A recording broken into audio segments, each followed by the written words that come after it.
यदि आपके दाहिनी जेब में पैसा है तो आपकी बाईं जेब में पुलिस प्रशासन ये हाँ इनके पॉकेट में है, कोई इनकी हैसियत नहीं है जी। ये तार एकदम ऊपर पदाधिकारी तो जुटा है, जितना तारा बढ़ता है ना उतना उन लोग का लाख वाला जिसे छोटा जितना छोटा उसको 1000 में, बड़ा है तो लाख में। तो क्या लाठी चार्ज तभी होगा जब लाचार बेबस लोग हक मांग रहा है।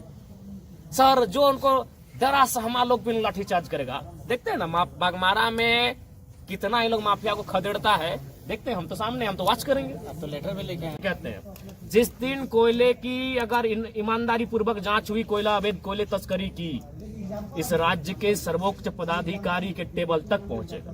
लेकिन आप जिस क्षेत्र में रात में घूम रहे हो उस क्षेत्र में भी तो कोयला का तस्करी का मामला हो सकता है। अभी मामला थोड़ा शांत है। क्यों शांत है भाई? शांत इसलिए है कि जिस दूध नहीं हम बोले थे कि डुमरी के टोलों में रोकेंगे, हाँ। तो थोड़ा सा है वो विचलित है। उन लोग थोड़ा सा अपना रूट को डाइवर्ट किया, लेकिन फिर भी पार होता है। अब देखिए विधायक 24 घंटा तो भाई रुकेगा, वहाँ बैठा नहीं है। और अगर आम कार्यकर्ता आम आदमी रोकेगा तो प्रशासन फिर डंडा लेके जाएगी। वहाँ रोकने के लिए विधायक को होना होगा। तो देखिए हमें सच्चाई स्वीकार करने में मैंने कभी परहेज नहीं किया है। कुछ गाड़ियां अभी भी पार हो जाती है क्योंकि पूरा सिस्टम सेट है भैया।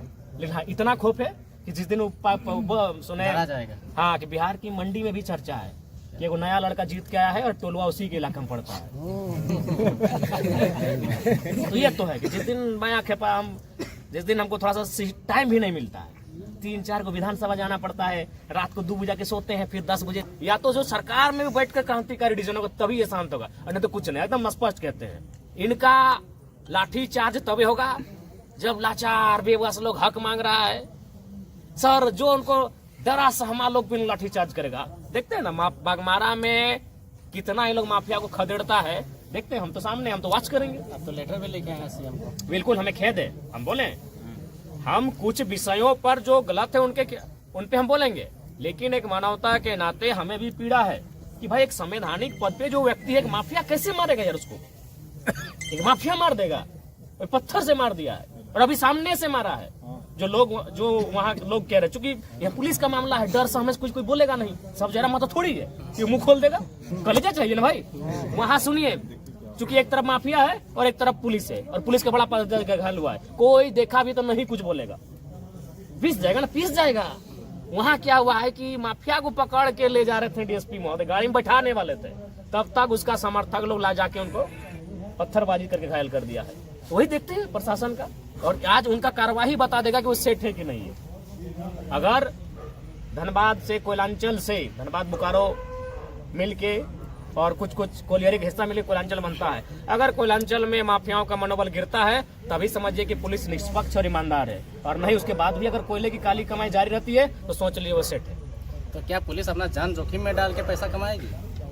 जी बिल्कुल, जान जोखिम में कहाँ है जी, सर जान जोखिम में कहाँ है। कपार फोड़वा लिया वो तो मैंने जब उनको लाने जाए लगा, गाड़ी में बैठाने लगे, तब उधर से मैंने जो ग्रामीण देखा, जिन्होंने जो डरे समय हमको सुनाए, तब उनके साथ ये घटना हुई। हम घटना की बिल्कुल भर्त्सना करते हैं, निंदा करते हैं, और हम प्रार्थना भी करते हैं कि स्वस्थ होकर वो शख्स, वो पुलिस का पदाधिकारी हम सबों के बीच आए। लेकिन गुस्सा है हमें कि कैसे माफियाओं का मनोबल इतना बढ़ा है, कैसे। लेकिन जयराम जी, अगर इस घटना के तह तक जाएंगे तो 2 राजनीतिक दल, कहा जाता है कि एक सांसद और दूसरा जेएमएम पार्टी के जो भी नेता है, उन दोनों गुटों के बीच में ये झगड़ा हुआ था।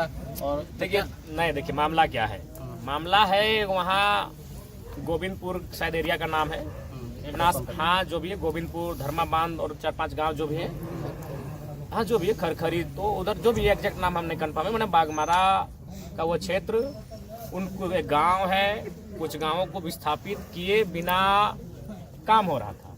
और देखिए आज फिर कहेंगे, बेशक हम कंपनी का सामान यूज करते, इसका मतलब नहीं कि हम गलत चीज का समर्थन करेंगे। आपकी टोपी कंपनी से आता है, मेरा जैकेट कंपनी से आता है, मेरा कंपनी क्या की है, अपना लठेत पाल के रखी है, वही जो आप हाँ गुंडा लठेत। और वो लठेत कौन है आज के डेट में? पार्टी के नेता है। ये तो जेलकेम का अगर उसमें अगर थोड़ा सा भी इंटरफेयर होता ना तो अभी नेशनल न्यूज बनता, तब न्यूज में एकदम मसाला। जरा अभी जेलकेम नहीं, जरा महतो के समर्थक, जरा महतो के दाएं हाथ, जरा महतो के बाएं हाथ, लेकिन वो सरकार का पार्टी है, सब मोनी बाबा बन गए। तो वहाँ क्या होता है, हिल टॉप कंपनी, नाम लेने में कोई हर्ज नहीं होना चाहिए।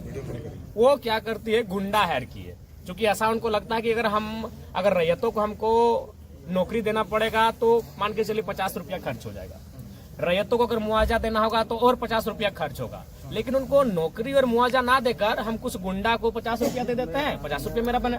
कंपनी का मतलब होता है मुनाफा। एक बात क्लियर जान ले, कंपनी का मतलब होता है मुनाफा, मानवता का कोई संबंध नहीं है कंपनी से। वो क्या करती है कि रैयत को, अगर वो रैयत को मुआवजा दे देती, रैयत जो लोग हैं उनको अगर योग्यता के आशा, अरे नॉन स्किल में दे दो यार। कोई तो नहीं बोल रहा कि हमको वहाँ ऑपरेटर और माने इंजीनियर के काम में लगा दो, झाड़ू पोछा कुछ भी करा लो काम है, ढुलाई का काम करा लो, नॉन स्किल में आप दे दो। यानी उसको नियोजन और मुआवजा देकर अगर काम करती तो विवाद नहीं होता। लेकिन वो जानती है मुनाफा कैसे आएगा, इसको पैसा देंगे उससे अच्छा क्या होगा, 2-4 को लठेत रखेंगे, वो गोली से चमकाएंगे धमकाएंगे। तो वही मामला था, रैयत धरने पर बैठे थे और जो सांसद महोदय थे वो रैयतों के पक्ष में। तो जब देखा कि भाई एनडीए गठबंधन रैयतों के पक्ष में है तो अब हमको इंडिया गठबंधन का सहारा लेना होगा रैयतों खदेड़ने के लिए। तब कंपनी ने मटेरियल अच्छा खासा मोटा माल दे दिया इंडिया गठबंधन के नेता को। माल दे दिया, माल मैंने पैसा हाँ दे दिया। अब दे दिया तो भाई अब तो प्रतिष्ठा है, क्योंकि आज के दिन प्रतिष्ठा है, गुंडा लोग का प्रतिष्ठा होता है कि भाई कंपनी हमको विश्वास किया है, अगर कंपनी का आज विश्वास नहीं जीतेंगे तो फिर अगला दिन कमाई कैसे होगा। तो उस कंपनी का विश्वास जीतने के लिए गुंडा लोग किसी भी हद में जा सकता है, क्योंकि वो कंपनी आने वाला दिन और काम टेंडर लेगी। जब और टेंडर लेगी तो फिर उसी गुंडे को याद करेगी कि गुंडा जी आपने अच्छा काम किया था वहां पे, गुंडा भाई। तो उस कंपनी का विश्वास को जीतने के लिए गुंडा भाई मजबूर है। तब गुंडा भाई अब चल गए रैयतों को मारने पीटने। अब आ गई कंट्रोवर्सी।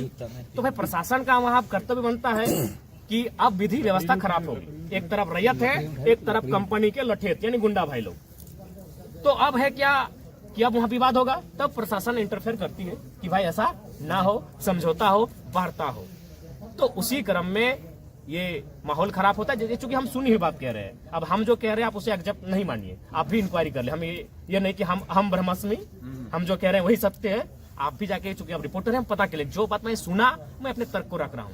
तो रैयत का पक्ष और कंपनी के गुंडों का, लेकिन चूंकि प्रशासन का कर्तव्य बनता है कि माहौल खराब ना हो, और प्रशासन का एंट्री होता है तीसरा पक्ष के रूप में।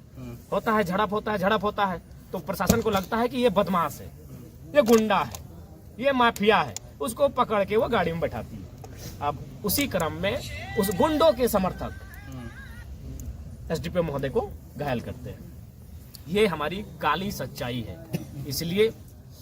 इसलिए आज फिर कहूंगा, कोयलांचल के लिए मैं फिर कहूंगा, 1000 बार कहूंगा, भले नेशनल मीडिया में नहीं इंटरनेशनल मीडिया में हमारे इस बयान को चलाए कि विधायक का बिगड़े बोल, लेकिन आज फिर कहेंगे हम दो हमारे दो नहीं, 1 या 2 एक्स्ट्रा पैदा कीजिए, उसको परवरिश कीजिए और बिल्कुल उसको बागी और विद्रोही बनाइए। इनके सामने आप नहीं टिक पाएंगे। ये कंपनी से पैसा लेते हैं जी, कंपनी मतलब नो मानवता, ओनली मुनाफा, कैसे लड़े।